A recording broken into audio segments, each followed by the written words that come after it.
Selamat datang di iCAD Talks, Indonesian Contemporary Art and Design Talks. Saya Prananda, host di acara kali ini. Sebelum kita mulai, saya ingin ucapkan terima kasih sebesar-besarnya ke teman-teman Malka yang telah membantu mensupport acara hari ini. Di episode kali ini, saya punya teman baik dari Bandung. Saya ajak ke sini, tadi dia sempat lagi setting karya di bawah. Habis itu saya culik ke sini untuk ngobrol bersama-sama. Namanya Mas Budi Dwi Rahmadi. Dia itu mendirikan Warehouse Studio tahun 2013. Habis itu Budi juga mendirikan startup namanya Arti yang bergerak di bidang desain dan teknologi. Lalu di tahun 2021 Budi juga mendirikan namanya Studio Diri. Tapi dari semua karya yang dia hasilkan itu mencoba mengkritisi banyak kondisi sosial, kondisi kebudayaan dan kondisi politik ya di kehidupan kita sehari-hari melalui karya-karyanya. Jadi tunggu apa lagi? Mari kita sambut Mas Budi. Selamat datang Mas Budi. Terima kasih atas undangannya. Apa kabar dong? Salam dulu. Rahmadi ya? Coba. Bukan Rahmadi. Ya, mohon maaf. Oh ya, siap. Ketukar namanya sama teman saya, sahabat saya lawyer di Bandung. Ya. Baik. Ramdi. Jadi Rahmadi ya? Rahmadi. Oke, jadi terima kasih udah datang di acara iCAD Talks. Jadi undangannya tadi kan Mas Budi lagi lihat-lihat di lapangan. Lagi lihat-lihat. Ya, saya tembak aja ya, dicomot ya. Untuk kita ngobrol pelan-pelan di sini. Ya. Boleh mungkin perkenalkan diri dulu, nama lengkap dan mungkin apa yang telah dilakukan selama ini. Silakan. Nama saya Budi Dwi Rahmadi. Saya bergerak di bidang desain dari 2008. Lalu mendirikan Warehouse Studio tuh di 2013. Awalnya Warehouse Studio tuh kayak semacam full talent gitu. Jadi kayak isinya banyak desainer dengan beragam apa tuh namanya, ada desain produk, interior, grafis, keahlian ya? Beragam keahlian. Cuman yang menjadi benang merah kami nih emang suka gambar semua. Jadi makanya yaudah kita bikin Warehouse Studio deh. Untuk awalnya tuh 2013 kayak kita mural-mural aja gitu. Kayak apakah ada kolamnya nggak sih mural gitu waktu 2013. Ternyata di 2013 ya berkelanjutan karena ternyata ada kolamnya gitu. Jadi kayak oh yaudah deh. Langsung aja jadi sebuah studio mural gitu. Kolektif ya. Tapi emang isinya dinamis juga sih. Come and go gitu, desainernya nggak cuman 5 orang itu, tapi ganti-ganti terus gitu. Lalu di tahun 2012 malah mundur ya. Sebenarnya ya itu dulu tuh lu aja kali ya, aman ya. Gue lagi mengalami kejenuhan dengan perdesainan grafis ini, terus ya akhirnya ketemu partner yang antusiasnya ke teknologi. Terus diskusi kayaknya teknologi seru ya. Apalagi waktu itu baru masuk ya augmented reality tahun 2012 yang kayak seru nih kalau nggak cuma sekedar teknologi doang gitu. Kayaknya bisa diolah terus diaplikasikan dengan ada sentuhan seninya, desainnya gitu. Makanya akhirnya nyemplung deh bikin startup augmented reality di tahun 2012 dengan kalau project pertama commission sih emang berbau properti dan sebagainya, tapi akhirnya setelah mengolah akhirnya kita ada berkolaborasi juga dengan seniman-seniman gitu di Arti itu gitu. Sampai project terakhir sih ya kita mencoba bikin produk sendirilah dengan AR itu, tapi berbau edukasi. Nah, lalu tahun 2021 saya bikin Studio Diri. Ya, itu emang ternyata masih deep down inside masih masih anak desainer juga ya. Yang masih kayak masih punya ke branding tuh kayak ini masih seru sih gitu. Jadi akhirnya gua nyemplung lagi situ. Jadi akhirnya semua 3 ini adalah media saya untuk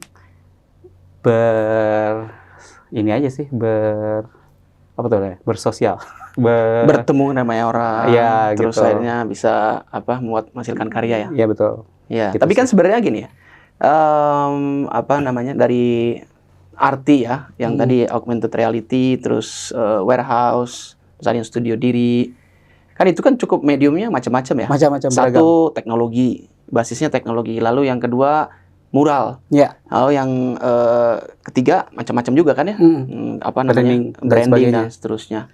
Tapi apa sih benang merahnya dari semua karya yang dihasilkan dari 3 studio ini tuh apa yang lu pengen sampaikan begitu? Apa yang lu pengen cari sih sebetulnya gitu? Sebenarnya pingin sebagai storyteller aja sih. Oh. Kayak ininya outputnya macam-macam gitu. Kayak kalau di branding tuh aku tuh punya hobi yang kayak bukan hobi ya, maksudnya kayak punya passionnya kayak seru deh bikin sebuah narasi untuk menjadi sebuah logo gitu. Jadi kalau bikin logo tuh nggak bisa cuman kayak sekedar visual gitu aku suka bingung. Gue suka bingung. Aduh, kamu. Ya nggak apa-apa. Anggap aja. Gue suka bingung gitu kayak kalau harus start dari nol tuh nggak ada narasi atau apa itu bingung karena nggak ada punya fondasinya gitu. Jadi itu tuh kayak area storytellingnya gue juga gitu. Kalau si logo tuh kayak harus ada minimal, walaupun misalnya kan suka ada aja ya kalian yang projectnya pingin besok jadi gitu. Nah itu juga tetap harus dipaksakan untuk cari why-nya, narasinya. Jadi terus kayak kalau mural apalagi ya, mural mah udah jadi itu kayak yang pernah gue bikin di Pasopati. Itu juga mencoba cari dulu narasinya apa, baru digambarin gitu kayak yang terjadi di Pasopati. Pasopati. Boleh diceritain nggak itu project yang di Jembatan Pasupati ya yang di Bandung kan? Kan cukup masif ya. Maaf ya nggak gue baca ya. Nah itu boleh diceritain nggak sampai kok bisa gitu dalam kan set yang gue tahu kan waktunya sangat singkat dan pasti kan proses riset lah, terus ideation dan seterusnya pasti itu banyak yang dikebutkan ya. Nah itu boleh diceritain dulu nggak itu gimana sih proses berkaryanya tuh yang di Pasupati itu? Sebenarnya kalau itu lumayan emang karena prosesnya cepat dan kebetulan emang ya alhamdulillah kan itu emang mencoba menggambarkan apa yang ada di Bandung gitu kan. Ya kok sedangkan itu kan udah sehari-hari banget ya yang gue lakukan di Bandung gitu. Jadi kayak langsung kayak bagi-bagi poin aja kayak misalnya apa sih yang di Bandung, langsung mapping aja. Jadi kayak proses design thinking aja gitu. Jadinya kayak apa sih? Oh, misalnya secara sosial tuh orangnya gini. Tapi kalau secara historical misalnya, oh kalau Bandung tuh erat akan air dan sebagainya gitu. Nah, aku coba collabin tuh mulai dari sosial dan si air ini akhirnya jadi kalau maksudnya Pasopati kan jembatan ya. Jadi kayak harus jadi jembatannya banyak stakeholder ya gitu. Terus jadi aku coba campurin aja bahwa Bandung tuh kuat akan sinerginya tuh antara alam dan manusia sosialnya. Jadi makanya bentuk artworknya itu jadi line art yang berkesinambungan kayak air gitu-gitu sih. Kayak gitu. Mungkin nanti bisa ditampilin ya karya-karya. Coba pengen lebih tahu lagi Mbak. Nah terus ini karya berikutnya lah ya yang gue tahu kan lu juga involved di sebelum ke iCat, terutama yang Arti mungkin ya, yang Aljabar. Jadi Budi juga ikut involved ya di dalam pembuatan sebuah karya di proyek Masjid Aljabar dan itu sebetulnya ada pertemuan antara teknologi, desain dan itu bersentuhan banyak sebetulnya dengan kepentingan publik ya. Nah itu boleh diceritain nggak karya apa sih yang dibuat, terus prosesnya gimana sih gitu? Jadi untuk proyek yang itu tuh kita berkolaborasi dengan 9 Matahari. Lalu kita dikasih kayak ini materi yang bisa dikerjakan dengan teknologi augmented yang cerita ini gitu. Nah, gimana kita merespon si cerita ini? Yaitu ya kita godok dulu sih. Kebetulan kita juga kan emang edukasi soal sejarah Islam juga emang udah jadi produk kami juga ya di Arti itu. Nah, jadi itu kayak sejalan aja gitu. Alhamdulillah dikasih jalan itu. Nah, jadi pas kita dikasih tugas itu tuh kayak, ini mah kita langsung mikirin. Karena konteksnya udah dapet, gimana nih aplikasinya biar teknologinya dapet. Nah, waktu itu emang pada saat itu tuh kita baru ada terpapar si teknologi augmented reality kan. Nah, waktu pas lagi project ngerjain itu, kita lagi develop mixed reality gitu namanya. Jadi kayak menggabungkan si dunia digital dan realnya itu tanpa perlu pakai marker istilahnya. Dan si si digitalnya ini bisa merespon ruangnya gitu. Iya. Jadi kayak kemarin tuh si orang-orangnya dikasih AI, jadi dia bisa jalan di lorong, menghindar bener real object gitu. Iya, iya. Jadi kayak ya pas waktu itu sih ya mengimplementasinya gitu sih. Jadi kayak coba teknologi baru yaitu mixed reality, walaupun belum sesempurna itu karena ya balik lagi soal waktu sih. Waktunya terlalu cepat atau gimana? Waktunya terlalu cepat sih kayaknya waktu itu. Iya. Bisa dilihat. Tapi udah selesai kan? Udah selesai. Projectnya ya? Udah selesai. Gitu. Jadi emang kepentingannya untuk edukasi Iya, betul, di dalam edukasi. museumnya ya? Iya, betul. Betul ya? Betul. Lu sebagai salah satu yang involve dalam pembangunan museum itu, lu memandang ini seperti apa nih? Jadi kalau ini mah pribadi saya sendiri ya. Sebenarnya kalau dapat project kayak gini tuh kan selalu jadi kayak tanggung jawab moral gitu ya, bahwa ini tuh budget apakah benar secara real budget dan sebagainya. Tapi kayaknya kalau di pribadi saya sendiri sih nganggapnya kalau misalnya dapat kesempatan adalah ya udah kita kerjakan sebaik-baiknya sesuai kesempatannya aja gitu ya. Jadi hal yang kontroversial gitu-gitu sih jadinya jadi bukannya nggak dilihat atau gimana ya. Karena itu mah pasti terus-terusan nggak ada habisnya ya kalau dilihat gitu. Jadi makanya fokusnya itu aja di project aja, lakukan sebaik-baiknya gitu. Jadi yang lain-lainnya yang penting gua kerjaan yang bener aja sih, gitu aja sih. Jadi nggak terlalu fokusin ke kontroversi ya. Iya. Gitu sih. Nah ini langsung nyerempet ke karya di iCat-nya. Kan judul karya lu di iCat kan apa namanya? Delulu ya. Dan ya kita berproses ya mencari namanya kan ya. Iya betul. Dan Delulu itu bahasanya Gen Alpha ya. Iya betul. Itu boleh diceritain singkat dulu, nanti baru kita bahas lebih dalam lagi. Kenapa Delulu? Lumayan paradoks juga nggak sih? Kayak sekarang tuh kayak si terms itu tuh kayak lelucon aja gitu nggak sih? Kayak ya delusional terus jadi delulu. Ya itu kayak canda gitu jadinya, bukan konteks yang serius gitu. Jadi di dalam si karya Delulu ini kalau boleh diceritain rinci apa sih bentuk karyanya dan apa sih sebetulnya yang lu pengen sampaikan gitu di balik karya ini? Ya jadi gua tuh menangkap secara sosial tuh kayak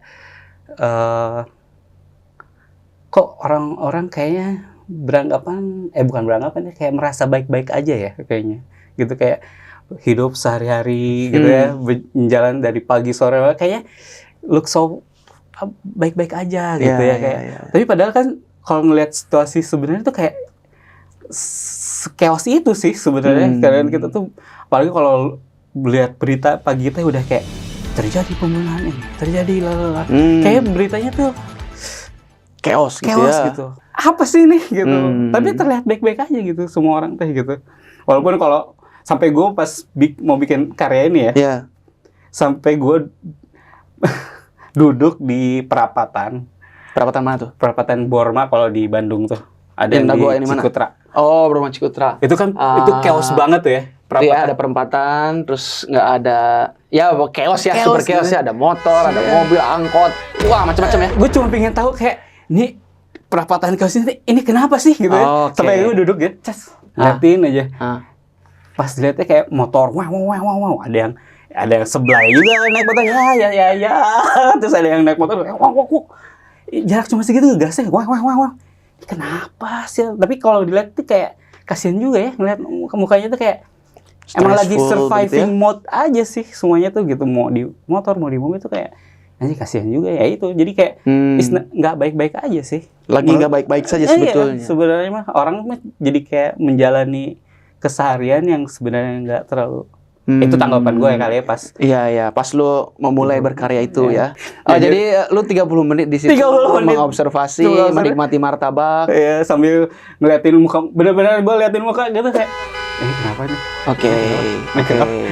Jadi itu sehalu itu ya, maksudnya kayak se-chaos itu ya. Se-chaos gitu. Jadi kayak akhirnya bikin apa ya? Maksudnya kayak yang bisa looks baik-baik aja, tapi inside sih chaos sih gitu. Jadi secara kulit seperti seolah-olah baik-baik aja. Tapi ternyata di jeroannya itu super chaos. Super chaos gitu.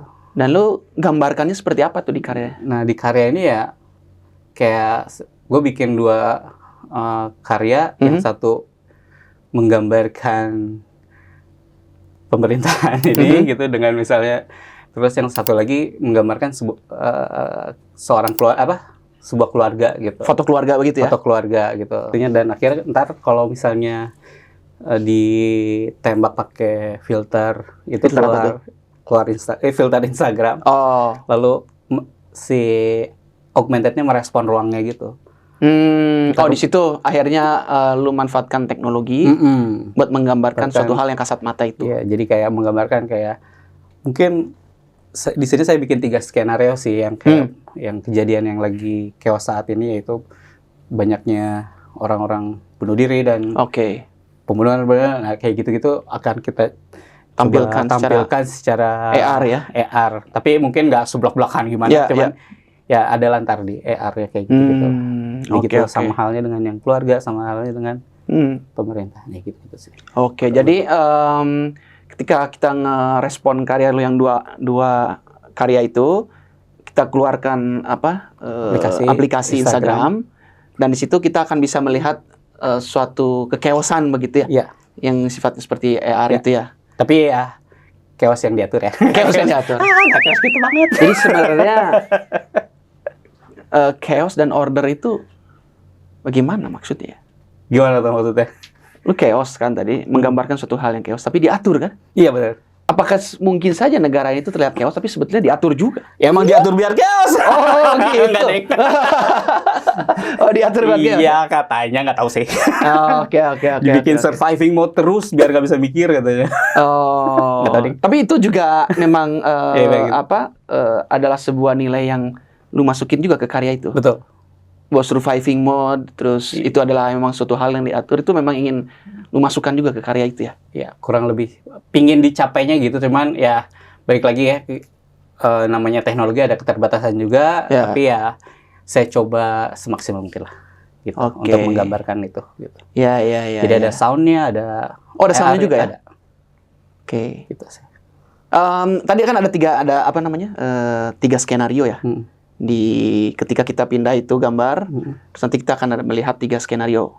Kalau boleh tahu aja, 3 ini tuh apa? 3 skenario itu apa aja sih gitu? Kalau skenario pertama itu yang menggambarkan soal orang stressful. Ya, stressful. Orang-orang tuh stres gitu. Maksudnya dengan kasus pembunuhan dan bunuh diri lagi banyak banget sekarang ya. Lalu yang kedua soal keluarga tuh menggambarkan soal ya beratnya jadi seorang ibu dan seorang ayah tuh pakai soundnya seperti apa, menjelaskan terus paling secara visual ntar juga semoga bisa mewakili. Lalu berimbas ke anak gitu kan ya, regenerasi dan kondisi anak dan generasi selanjutnya. Ketiga sih ya semacam mesti tidak percaya aja sih terhadap sebuah tatanan pemerintahan saat ini. Iya gitu. Emang ada apa dengan tadi ya, maksudnya yang kedua nih, yang keluarga itu sebetulnya apa sih yang lu resahkan gitu ya dengan kondisi keluarga saat ini? Ya maksudnya ayah dan ibu, lalu ada apa dengan ada ketidakpercayaan tadi terhadap tata kelola negara ini? Itu apa hubungannya? Itu kan satu hal sangat mikro keluarga, satu hal lagi sangat makro tatanan negara ini. Apakah lu lihat itu ada kesinambungannya atau bagaimana? Otomatis nggak sih sebenarnya kayak gitu? Kayak ujung-ujungnya emang yang mikro ini kan yang jadi pertaruhannya gitu. Kalau dari yang imbasnya ya? Dari yang makro itu ya, ya ujung-ujungnya si mikro ini yang ranah paling kenanya yang dalam dampaknya gitu, palingnya. Mulai dari regenerasinya yang jadinya tidak baik gitu. Orang tuanya juga lagi sibuk surviving juga gitu kan, kayak gitu-gitu. Gitu sih. Iya. Wah, panjang sih. Dalam juga ya, Pak. Gede pada saya jadi. Nah, ini mungkin karena ini waktu juga ya. Cuma gue pengen tahu deh. Dari apa yang lo lakukan mulai dari tadi karya di Jembatan Pasupati, terus lo juga terlibat dalam project yang cukup masif ya di Masjid Al-Jabar, terus sekarang lu juga menggambarkan kondisi ketidakpastian dan kekeosan tatanan sosial saat ini. Gue pengen tahu kenapa medium desain, teknologi, dan seni yang lu jalankan kali ini tuh sangat bisa menggambarkan kondisi itu. Nggak bisa gitu pakai medium lain. Kalau ditanya gitu sih balik lagi sih ke basic gua sebagai Budi Dwi Rahmadi, yaitu because I love this game-nya ya si desain dan teknologi gitu. Jadi ya saya berkarya dengan apa yang saya pahami aja sih. Ujungnya sih itu sih. Dan lu percaya itu bisa nyampe ke publik dengan medium desain teknologi itu bisa nyampe ke publik? Harusnya bisa sih. Cuman balik lagi kalau dari sisi ini mah jadinya gue punya rasa sendiri yang kayak menurut gue sih segini yang bisa dicapai. Apakah itu entarnya nyampe ke publik atau enggak? Jadi enggak gimana ya? Jadinya ya itu balik lagi ke masing-masing aja sih. Yang penting gue mencoba gue sampaikan dari sini gitu, ngerti sih? Jadi kayak interpretasi si ini ya balik lagi ke kayak karya musik aja gitu. Jadi terus mungkin terakhir nih ya pertanyaan. Udah 2 kali terakhir. Sorry ya, ini penasaran soalnya. Jarang banget ngobrol kayak gini sama Budi. Lu kan ada commission project dan lu harus survive dengan itu kan ya? Iya betul. Tapi sebenarnya juga ada inisiatif project yang mana lu sebetulnya menyuarakan sebuah nilai, pemikiran. Itu 2 hal yang apakah selalu bertentangan gitu ya? Atau seharusnya sebetulnya bisa saling sih. Nah, itu gimana? Tergantung konteksnya tapi kan? Kayak gimana tuh? Maksudnya kayak kalau commission ya emang konteksnya as in bisnis mah. Oh. Ya kan? Masing-masing aja nggak sih? Ya masing-masing gimana? Masing-masing aja, maksudnya kayak ya ini berjalan dengan idealisnya, ini berjalan dengan kliennya profitnya gitu, profitnya. Ya? Karena kalau di pribadi gue mah, kalau ini bisa berprofit terus, gue bisa berkarya terus juga kan. Jadi salingnya di situ. Aja. Oke, Pak Budi. Terima kasih banyak. Super insightful diskusinya. Saya jujur nggak pernah ngobrol serius ini sama Budi ya. Lu tau nggak? Apa hidden gemnya nama Budi? Apa dibalik nama Budi? Enggak jadi. Apa? Itu tuh penting. Oh ya. Apa arti Budi? Jadi ya, nih, Budi adalah jadi fungsi Budi di sekolah SD adalah untuk bisa membedakan huruf B dan D kecil karena mereka tuh sama dan pelafalan tuh sama juga, B dan D ya. Jadi mereka tuh zaman dulu dipikirkan ternyata nama Budi. Jadi tuh semua Budi biar yang misalnya punya kasus disleksia tuh bisa membedakan Budi. Ini nama Budi. Bangga. Jadi bangga ya, membantu banyak. Ya, bangga. Itu kan berarti dulu tuh kan pendidikan tuh sedalam itu. Iya. Kenapa sekarang nggak lanjut panjang lagi nih? Iya, itu maksudnya gitu loh. Ada apa dengan pendidikan saat ini sampai banyak kekeosan kan? Iya. Iya nggak? Karena terlalu mikirin inovasi, lupa basic, lupa fondasi. Oke, terima kasih Mas Budi buat diskusinya hari ini. Saya banyak belajar, terutama tadi ngomongin desain dan teknologi itu sebagai medium untuk menyampaikan pesan ya. Tadi juga Mas Budi udah berdasarkan pengalaman pribadi, mulai dari mengamati kekeosan, kesemrautan kehidupan sosial kita yang seolah-olah baik-baik saja begitu ya. Tapi ternyata cukup elaboratif Mas Budi menyampaikan itu dan senang sekali gitu akhirnya ada satu karya luar biasa Mas Budi di iCAD tahun ini.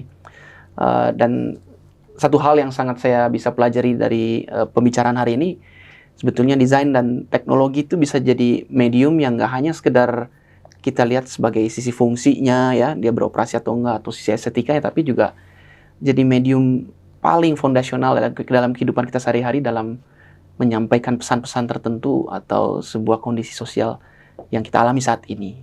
Itu yang mungkin beda dengan disiplin lain. Ya, jadi buat para penonton ya yang di iCat Talks kali ini. Terima kasih sudah menyimak episode hari ini. Dan masih akan banyak lagi narasumber-narasumber yang akan datang di iCat Talks berikutnya. Sampai jumpa. Terima kasih. Terima kasih.